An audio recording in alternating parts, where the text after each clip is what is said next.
Today we're going to discuss the scientific evidence. Does archaeology confirm or contradict Jesus' biographies? So why did Dr. Strobel choose Dr. John McCrae? Dr. John McCrae is an expert in archaeology and New Testament backgrounds. His credentials include Professor of New Testament and Archaeology at Wheaton College. He has led an archaeological digs in Israel, Turkey, and Jordan, and he is also fluent in multiple ancient languages used in biblical contexts or the scriptures. Strobel chose McCrae because archaeology is an empirical field. It deals with physical evidence and not only in speculation. So, why do we need scientific evidence? There are three reasons. First is to verify, to conclude, and to confirm. Archaeology can verify people, places, and events. It can help answer if the Gospels are fiction, myth, or accurate history.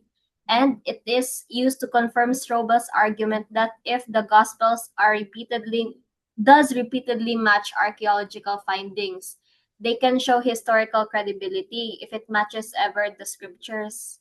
So this is the first argument. The first argument is there are no archaeological discovery contradicting the Gospels.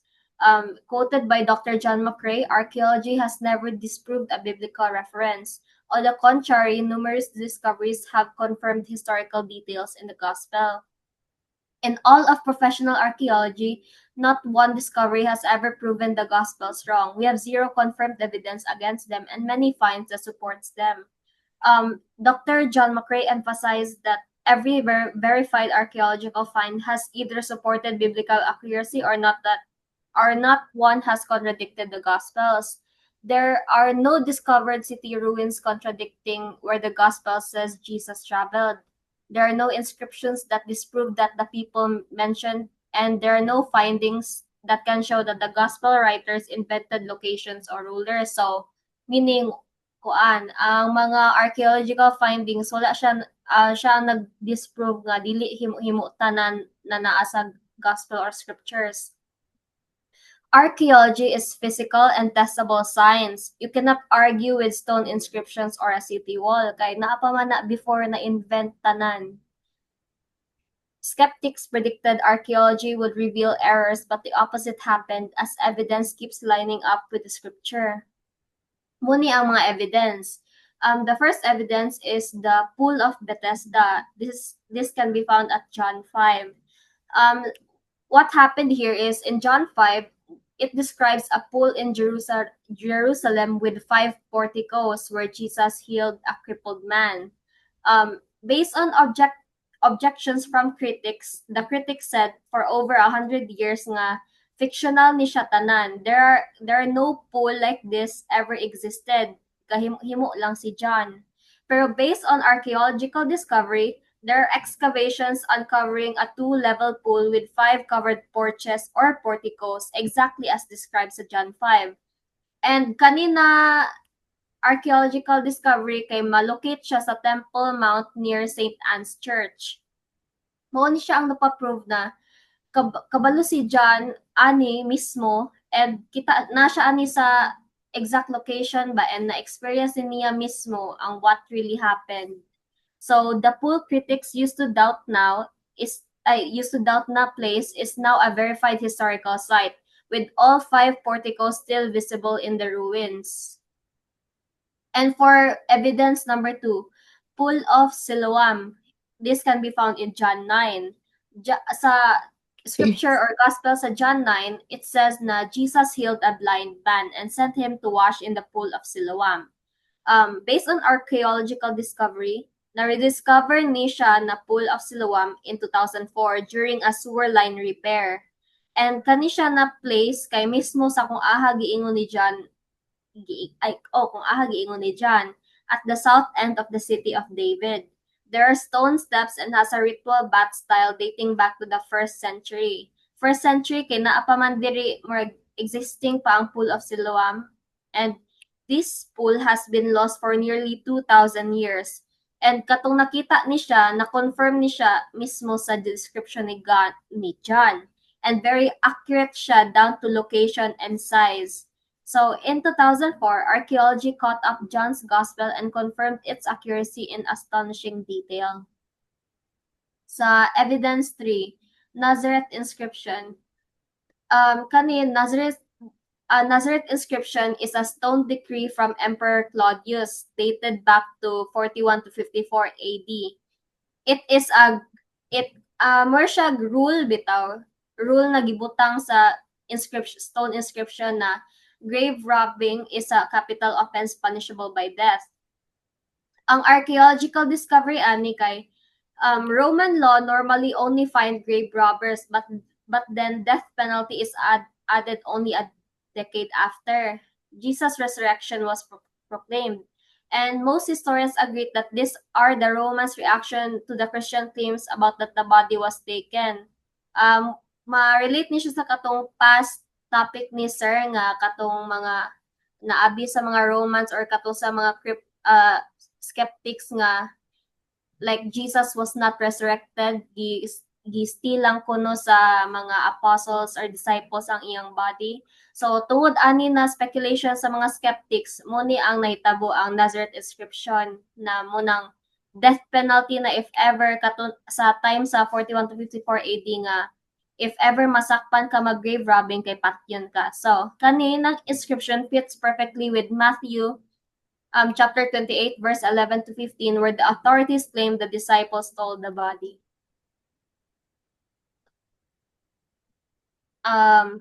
Argument number 2, Luke's accuracy as a historian. Technical details of Luke includes Luke used the correct terms such as tetrarch, polytarch, and such. Kanina mga terms are region-specific, not generic terms sa ila na time. So, kanina terms ginagamit lang ni siya sa specific na place and dili siya sa kanang tibuok continent bar unsa. So archaeology has confirmed that Luke always uses the correct title for the correct time and location. Luke 2 records a census that required people to return to their ancestral towns, which critics once claimed Rome was never practiced. However, later, papyrus discovered from Egypt proved that Roman census did require registration by family origin, confirming Luke's accuracy. There was an educated skeptic named William Ramsay. Si William Ramsay, kay top Oxford-trained historian and archaeologist, was convinced that the Bible, especially the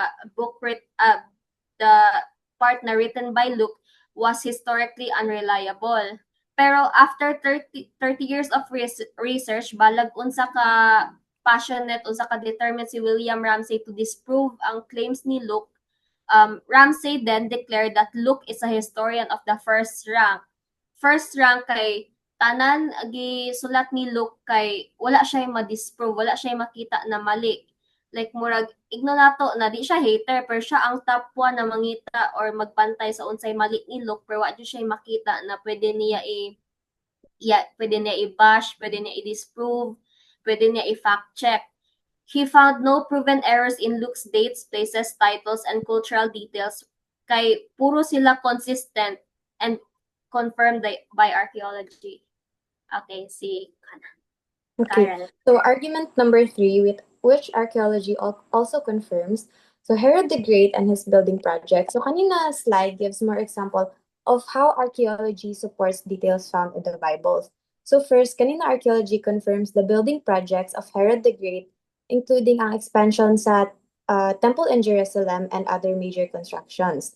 So second, archaeologists discovered an inscription in Caesarea that mentions Pontius Pilate by name. So kani kay ga-prove siya that Pilate really existed and held the position described in the Gospels.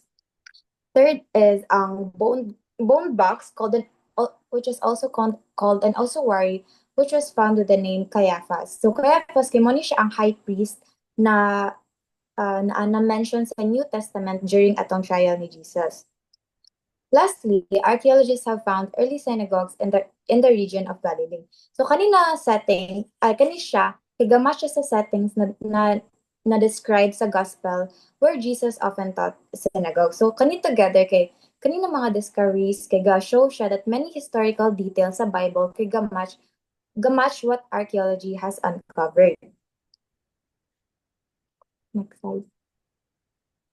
So archaeology also contradicts. So kani siya kaga-focus na siya sa how archaeological discoveries respond to several common criticisms raised by the skeptics. So kanina slide kay gali siya og three skeptical claims, which is Nazareth never existed, no evidence Jews were crucified, and Gospels invented geography. So ang first claim, which is Nazareth never existed, kaya reflect ni siya sa argument made by some critics na gato kay ang Nazareth kay gi-invent daw sa mga early Christian writers. So gi-counter ni siya by stating na ang mga excavations kay ga-confirm sa presence of a first century village in Nazareth. Kay ang mga archaeologists kay naka-found sila og mga structures, mga pottery, and even ang burial areas from the time of Jesus. Like, show siya na ang town really did exist during the period described in the Gospels. So, ang second skeptical claim, which is the no evidence Jews were crucified, is kanina objection suggests na ang Gospel stories about crucifixion might be like siguro like exaggerated or fabricated. Kani siya kag-respond siya by pointing to physical evidence, which is an ankle bone with a crucifixion nail still embedded in it. So kani siya na-discover ni siya sa burial ossuary, which is katong previous slide. So kanina finding kay ga-demonstrate siya sa na ang Romans did crucify Jewish individuals. Kay kanina statement kay ga-support ni siya sa practice described in the New Testament. So although kaning archaeological evidence does not prove the like katong crucifixion Jude ni Jesus specifically, pero ga-confirm siya na ang crucifixion kay siya, real method of execution at that time. Ang third skeptical claim kay ga-argue na Gospels invented geography. So kani kay critics have sometimes said na ang Gospel writers kay ga-create sila or distorted location, travel routes, or mga cultural settings. Kanina claim answers this by noting na more than 85 facts in the Gospel of Luke had been confirmed through archaeological research.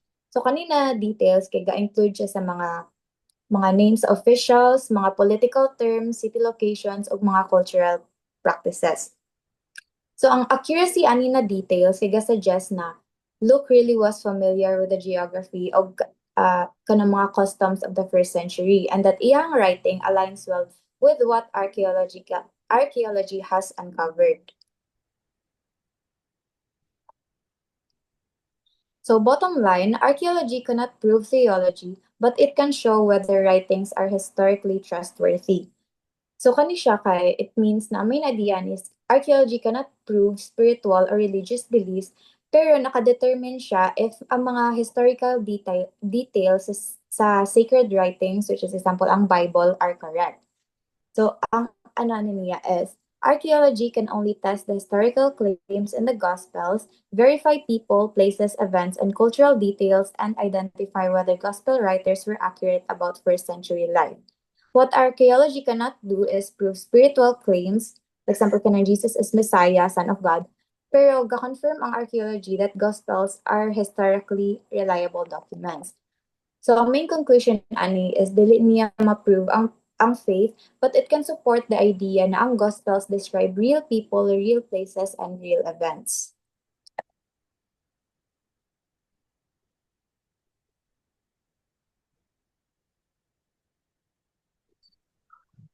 So good evening, everyone. Today I'll be discussing the idea of rebuttal evidence. So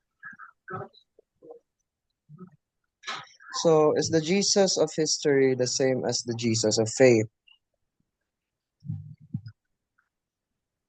So during this time, the Jesus Seminar is a small group of scholars whose worldview has become famous through the media attention. So the Jesus Seminar is actually a very small group of scholars, but they became widely known because they were publicity savvy, meaning they were skilled at gaining media attention. Their colorful voting methods and bold claims attracted newspapers, TV shows, and the public. So they made two major claims. 82% of Jesus' sayings in the Gospels are not authentic, and only about 2% of his sayings can be trusted and are historically reliable.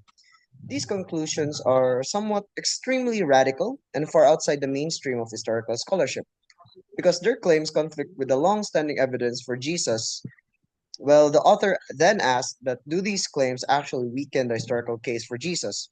So to answer this, he turns to a rebuttal witness, so someone who can respond to the challenge with these claims. So we then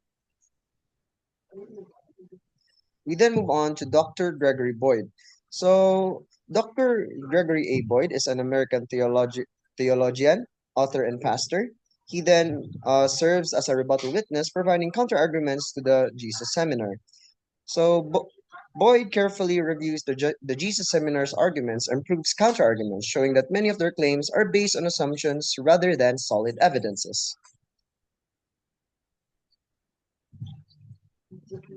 So here are the problems with the Jesus Seminar methods. So Boyd argues that they start with the belief that miracles cannot happen. This means that the resurrection of Jesus Christ and the miracles that he did are not true.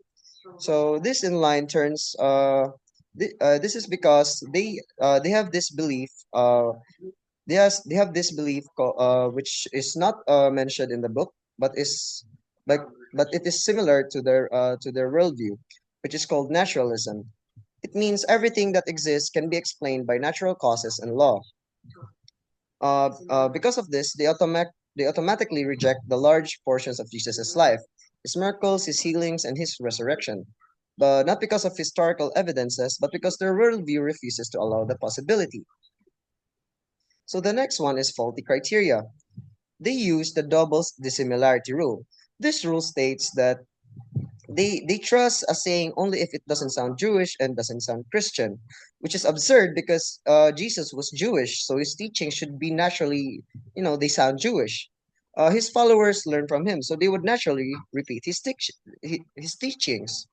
The result, almost anything recognizable is rejected as inauthentic. Boyd says this method basically guarantees that the very little of Jesus's teachings will be accepted.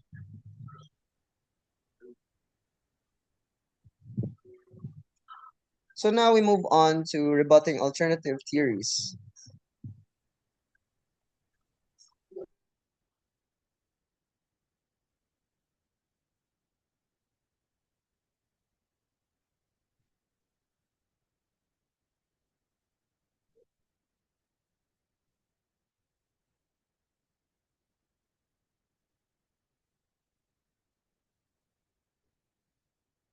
Hello, naka-unmute ka, Christ. Great.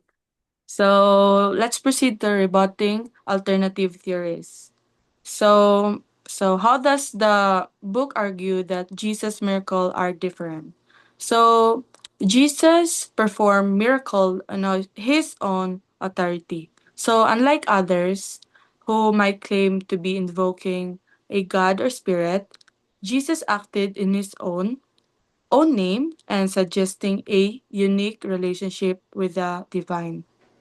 So the next one is written much later and influenced by Christian stories. So this is an argument for the reliability of the gospel accounts. So the closer the source to the event, the less time for legendary embellishment. So the next one is the historically unrelated and very different from Christian belief.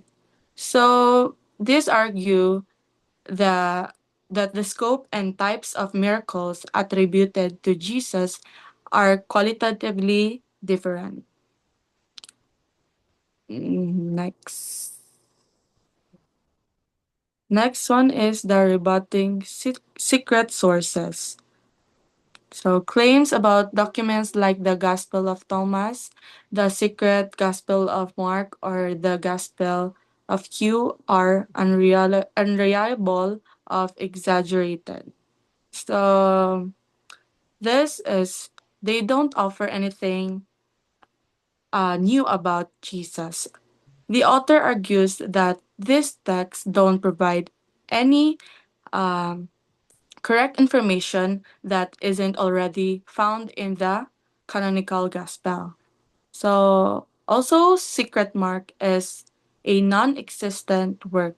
So, this claims that the evidence for secret mark is very weak and that it may not even be a real document.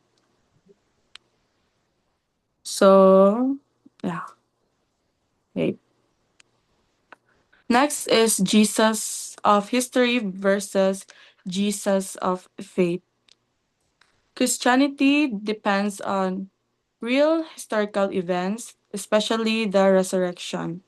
So this argues that beliefs in Jesus should not base on blind faith, but on reasoned understanding of the historical event.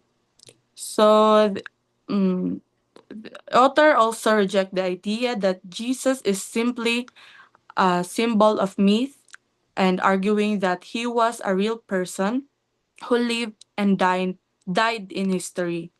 So also the authors assert that the claims of Christianity are not just matters of opinion, but they are based on historical facts that can be investigated and verified. Six. So the conclusion, so the rebuttal evidence showed that the Jesus Seminary is a fringe group, not mainstream. Their methods are biased and inconsistent, and their conclusions do not overturn the strong historical evidence for Jesus.